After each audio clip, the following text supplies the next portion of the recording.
아 진짜 너무 어색하다. 정색한데. 뭐라고 해야 돼? 형이 태어나서 제일 비싸게 먹었던 술이 뭐예요? 와인이지, 와인.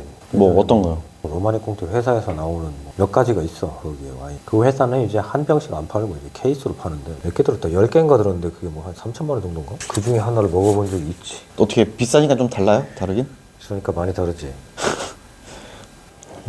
영화 보니까 어땠어요? 이게 좀 현실적인 반영을 많이 한 것 같아요? 현실적인 걸 반영했다기보다는 과도하게 설정을 잡았지.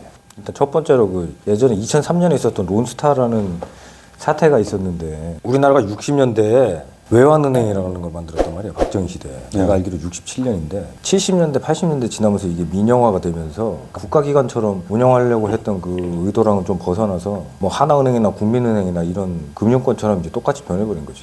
그러니까 97년도에 IMF가 터지고 나서 그때 외환은행도 힘들어져가지고 독일의 어떤 이제 금융기업이 이제 은행사인데 거기에 돈을 빌린 게 있었어, 대출을. 근데 그거를 이제 출자금으로 바꾼 거야. 그러니까 그 말은 이제 투자자로 이제 바꿔버린 거지. 그렇게 하면서 그 회사가 이제 최대 주주가 됐는데 2003년도 이때쯤 돼가지고 그 회사가 자기가 가지고 있던 지분을 론스타에다 팔아버린 거예요. 그때부터가 이제 일의 시작인 거지. 그럼 쉽게 얘기하면은 그냥 은행을 일반 사기업이 샀다 이거잖아요. 단순하게 따지면. 그렇지. 그러니까 법적으로는 아무 문제가 없고 영화에서 나오는 것처럼 무슨 뭐 BIS라고 이제 그 자기자본 비율이라고 그러는데 BIS를 뭐 금감원에서 조정을 해가지고 뭐 어디 뭐 금감 원장도 얽히고 뭐 정부기관에 다른 사람도 뭐 얽혀가지고 그런 일이 있었다 이런 건 아니고 당연히 그냥 뭐 정식적인 절차를 밟아서 그냥 했던 거지. 론스타가 이제 최대 주주가 된 거지. 걔네는 어쨌거나 그 뭐 외환은행을 어떻게 해가지고 뭘 하겠다고 왜 하겠냐고. 사모펀드라는 것 자체가 돈 있는 사람들이 모여가지고 조세 회피 지역에다가 법인을 내고 모아진 금액을 가지고 어딘가에 투자해서 돈을 빼내는 거. 당연히 수익을 얻으려고 한 거였단 말이야. 실제적인 가치보다 저평가를 받은 기업을 사서 고평가를 받게 한 다음 차익을 남기는 게 이제 기본적인 사모펀드의 방식이잖아요.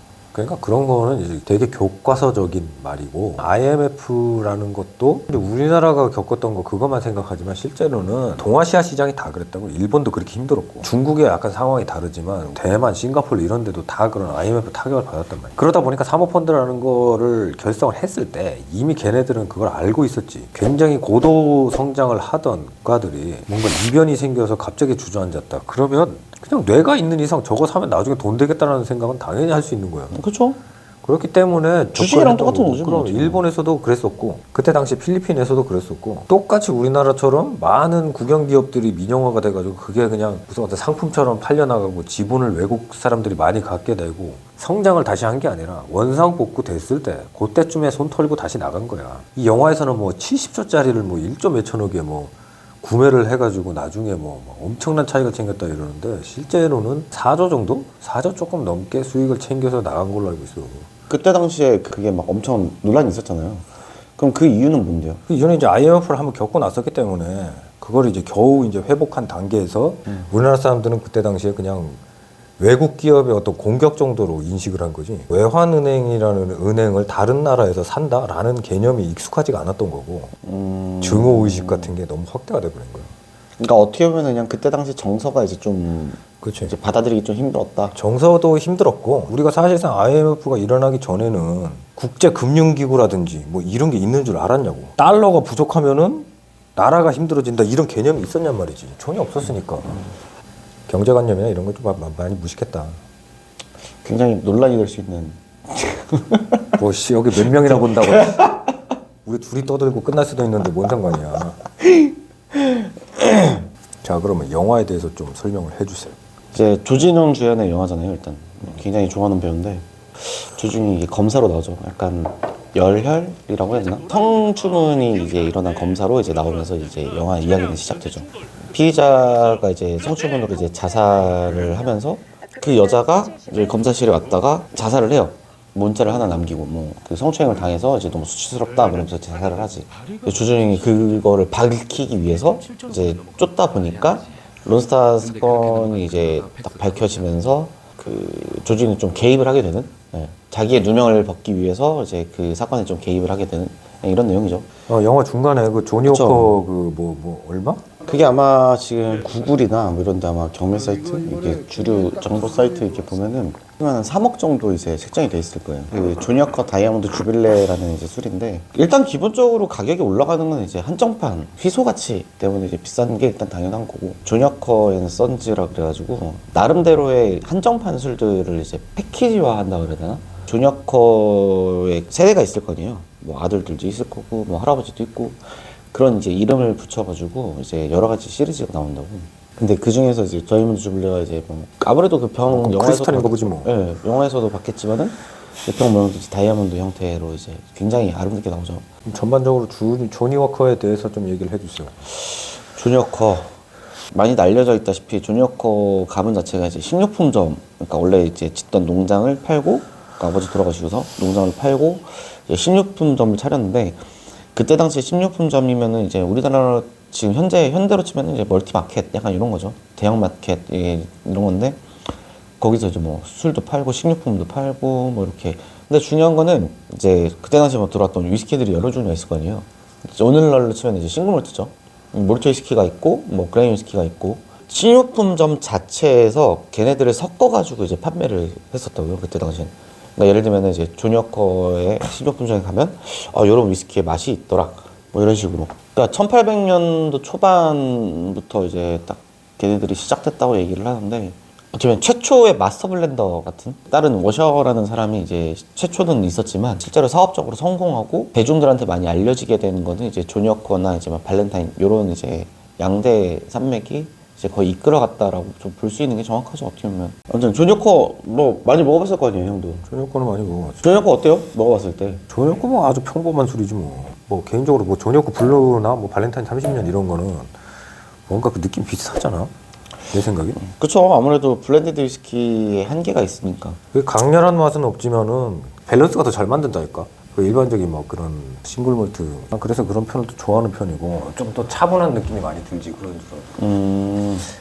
19세기 정도 그 당시에 소위 와인의 필록세라라는 것도 한번 재유행을 한번 한 적이 있지. 그쵸. 꼬냑 생산이 좀 줄어들면서 그때부터 위스키라는 게 수출품으로 더 많이 각광을 받았던 말이에요. 원래 그 이전까지는 프랑스나 이태리에서 오는 와인이 유행이었다가, 그런 다음에 꼬냑이 발전하고, 그런 다음에 그러니까 산업혁명이 일어나고 할 때 한 번 더 필록세라가 번지는데, 그때 이제 꼬냑 시장이 완전 사장이 되는 거지. 1900년대로 들어오면서 1차 대전도 터지고 또 공급이 너무 줄어들게 되다 보니까 전후에는 그 자국 내에서 소비할 수 있는 소비력이 없었다고. 너무 많이 파괴가 되고 먹고 살기도 바쁜데 그렇게 팔아먹을 수가 없었기 때문에. 그런데 그나마 건재하고 전쟁 이후에 부자가 된 나라는 미국밖에 없었지. 그래서 거기에다가 이제 수출을 하기 시작하면서 그나마 회사로서 체계를 가지고 있던 게 발렌타인하고 조니 워커하고 뭐 시바스 리갈 이런 데였고, 또 그때 완전 유명해지게 된 거지. 1919년에 그 볼스테드법이라고 발효가 돼가지고 금주법이 시작되는데, 그때에 유명해진 것들이 방금 얘기한 그런 글렌피딕, 조니 워커, 캐나디안 클럽 이런 것들이 있었다고. 근데 그거는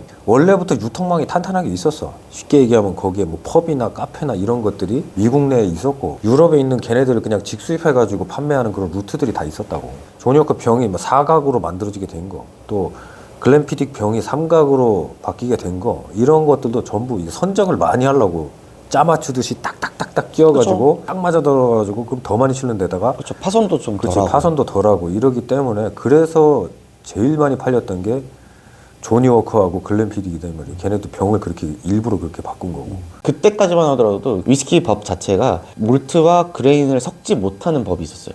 근데 이제 그게 나중에 법이 제한이 풀리면서 이제 몰트랑 그레인을 이제 섞는 거를 이제 생각을 해서 만들었던 거지. 왜냐면은 몰트 위스키는 맛과 향이 되게 강하고 좀 개성이 강한 것들이 많잖아요. 아무래도 처음 먹는 사람들한테는 조금 부담스러울 수도 있고, 그리고 상대적으로 가격이 좀 더 비쌌고, 이제 그레이 위스키 같은 경우는 이제 장점이자 단점이지만 좀 되게 가볍고 상대적으로 부드럽고, 그리고 이제 맛 자체도 부담스럽지 않게 좀 넘어갈 수 있는. 실제로는 그 스코틀랜드나 아일랜드 이런 데서는 감자나 이런 게 훨씬 흔하다고. 당연히 그럴 수밖에 없지. 보리라는 거는 오히려 더 섬세하게 재배를 해야 되고 정해진 일정 기간만 할 수 있는 반면에, 감자 같은 경우는 1년에 몇 번도 심고, 예를 들어 그렇죠. 생산량도 엄청 많아.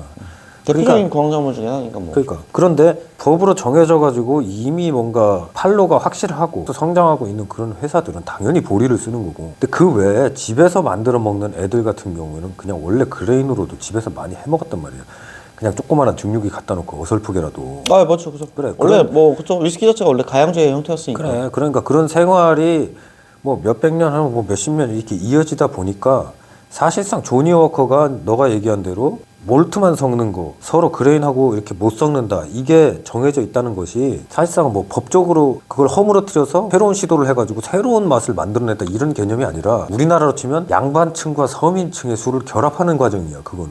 아 그쵸, 맞아요. 그러니까 너가 지금 얘기하는 아주 상업적으로 어떤 학문적인 접근으로서는 뭐 그렇게 볼 수 있어. 그런데 사실상은 양반과 서민의 술 문화의 결합이었다. 그렇게 해서 그 문화와 시장 자체를 완전히 통합해가지고 모두 사 먹을 수 있는 그런 하나의 카테고리를 만드는 과정이었다. 이렇게 보는 게 맞아요. 그렇죠. 어떻게 보면 사업적으로는 그게 좀 더 합리적인. 그렇지. 그렇게 예, 결단을 한 하죠. 것이지. 사실은 뭐 안 먹어본 사람들을 위해서 뭔가 좀 새로운 접근을 했다 이런 건 전혀 아니야. 그거는 굉장히 훌륭한 뭐 마케팅의 하나였다.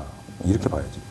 하긴 그뭐 서적이나 어쨌든 그런 전문적인 뭐 이런 채널들도 보면은 걔네 조니어커 사이트에서도 뭐 얘기하듯이 딱 얘기를 하는 게 그 제한이 딱 풀리자마자 이제 뭐 기다렸다는 듯이 이제 블렌디드 위스키 오늘날의 블렌디드 형태죠.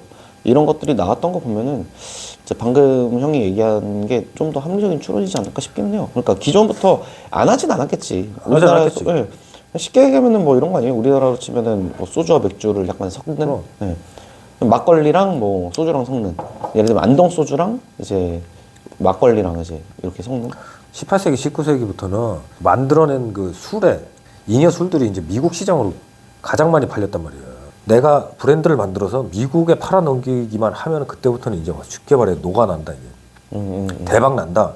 이런 개념이었기 때문에 미국 애들한테 익숙한 옥수수, 감자 이런 느낌의 위스키를 만들어서 개발을 할 필요가 있었다고. 그때 당시 미국 애들은 쉽게 말해 뭐 나라가 생긴 지도 얼마 안 됐고, 물론 뭐 그런 청교도 문화 이런 것도 있긴 하지만은 그 자체 보리를 생산하기에는 애매한 지역이라고. 스코틀랜드 같은 기후가 아니기 때문에. 그런데 대신에 넓은 땅에서 뭐 감자, 옥수수 이런 건 어마무시하게 나오지. 근데 내 생각에는 그때 당시에 만들던 애들은 뭐 시바스 리갈이든 뭐 발렌타인이든 그 생각을 다 했겠지. 우리가 어떻게 하면은 저 미국 시장을 장악할 수 있을까를 아무래도 고민을 엄청 했겠지.